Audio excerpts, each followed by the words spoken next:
ქართული ოცნების შეუსრულებელი დაპირებებიდან პარტია საჯარო პოლიტიკური განცხადებების მიუხედავად პატიმარი დემონსტრანტების შეწყალებას არ ჩქარობს. ირაკლი კობახიძემ დღესაც გაიმეორა, რომ მონანიების შემთხვევაში მისი მთავრობა ჰუმანურ ნაბიჯზე თანახმაა.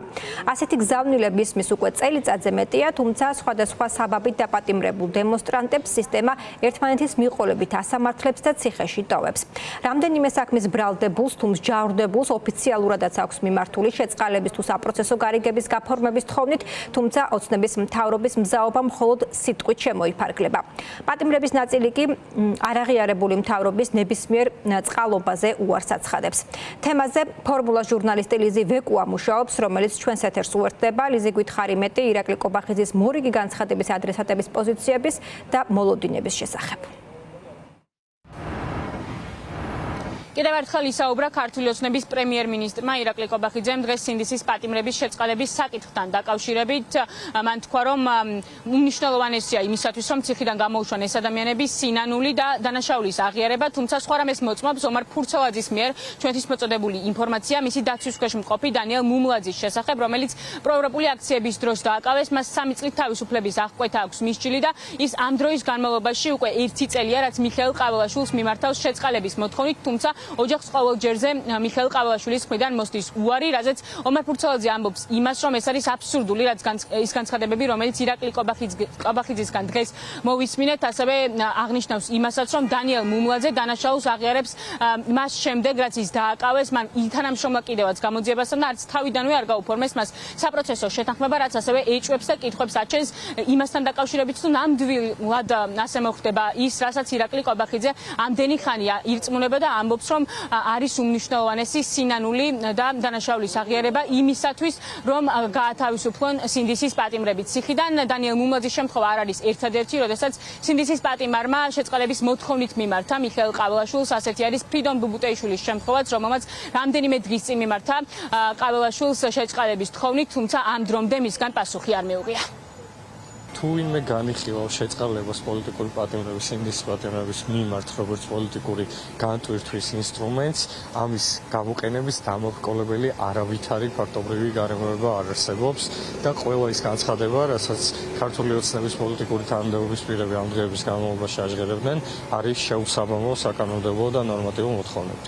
რაც შეეხება უშუალოდ დანიელ მუმლაძეს, იმ შემთხვევაში თუნდაც როგორც პოლიტიკური წინაპირობა და არასამართლებრივი, ვინმეს გათვალისწინებული აქვს მონანიება და აღიარება. არსებობს ამის პრაქტიკა, ამის მაგალითი და კონკრეტული თვალსაჩინო кейსი, საქმე დანიელ მუმლაძის საქმის სახით, სადაც არსებობს აღიარება და ოჯახი უკვე რამდენიმე თვეა, ამის 1 წელია მიმართავს პრეზიდენტს შეწყალების მოთხოვნით და ისინი ყოველთვიურად იღებენ უარს. შესაბამისად, დანიელ მუმლაძის გათავისუფლების შემთხვევაში არ არსებობს არც სამართლებრივი და არც პოლიტიკური მათივე დაწესებული სტანდარტით ხელშემშლელი ფაქტობრივი გარემოება და დაუკმაყოფილებელი კრიტერიუმი, რატომ არ უნდა იქნეს შეწყალებული დანიელ მუმლაძე. ეს არის კიდევ ერთი მორალური ტესტი ქართული ოცნების პოლიტიკური თანამდებობის პირების და პირველ რიგში მიხეილ ყაველაშვილის წინაშე, გაათავისუფლოს დაუყოვნებლივ ჩემი დაცვის ქვეშ მყოფი დანიელ მუმლაძე. სინდისის პატიმრების უმრავლესობის პოზიცია კვლავ უცვლელია, ისინი არ აპირებენ შეწყალების თხოვნით მიმართონ მიხეილ ყაველაშვილს, ისინი ამბობენ, რომ არ აღიარებენ ამ ეგრეთ წოდებულ ხელისუფლებას და არანაირი დანაშაული არ ჩაუდენიათ საპროტესტო აქციებზე, ამიტომ არ აპირებენ, რომ აღიარონ დანაშაული, რომელსაც ქართული ოცნება მათ ედავება. ჩვენ რამდენიმე წუთის წინ მათ ოჯახის წევრებს ვესაუბრეთ, რომლებიც ასევე აბსურდულს უწოდებენ ირაკლი კობახიძის განცხადებას და ამბობენ იმას, რომ თავიანთი შვილები მხოლოდ და მხოლოდ სამშობლოს სიყვარულისთვის ისჯებიან. კობახიძე ამბობს, რომ ეს არის პოლიტიკური ქმედებები და საჭიროა პოლიტიკური ქმედებები, მაშინ რადგან იბრალებენ, რომ სახელმწიფოს უძღვებიან და ქვიათ ლეგიტიმური მთავრობა, პოლიტიკური აზროვნებით და პოლიტიკური შეხედულებებით თვითონვე უნდა გადადგან ნაბიჯი და შეწყალება უნდა გამოსცენ. თუ არა და არც ერთი პატიმარი არავითარ შემთხვევაში არ აღიარებს, იმიტომ რომ დანაშაული არ არსებობს და ფიზიკურად ვერ მოუძებნით, რომ მივაკეროთ რამე დანაშაული. არიან ადამიანები, რომლებიც იძულებით, რეალურად ვიცი, რომ დამნაშავეები არ არიან, ვერც სასამართლომ დაუმტკიცა, მაგრამ იძულებით მივიდნენ იმ გადაწყვეტილებამდე, რომ აღიარონ. თუმცა მათი საქმეები წინ არ წაწეულა.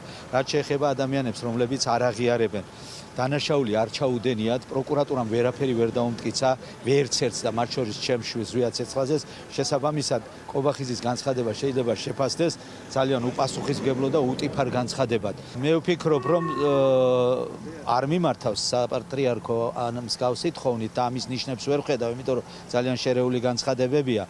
და თუმცა თუ საპატრიარქო მიმართავს და უპირობო შეწყალება მოხდება მათი რა თქმა უნდა ბრალის აღიარებისა და მონანიების გარეშე ეს მისაღებია თავისთავად. სხვა შემთხვევაში აბსოლუტურად მიუღებელია ყველა დანარჩენი საკითხი სხვადასხვა ფორმით არ განიხილება.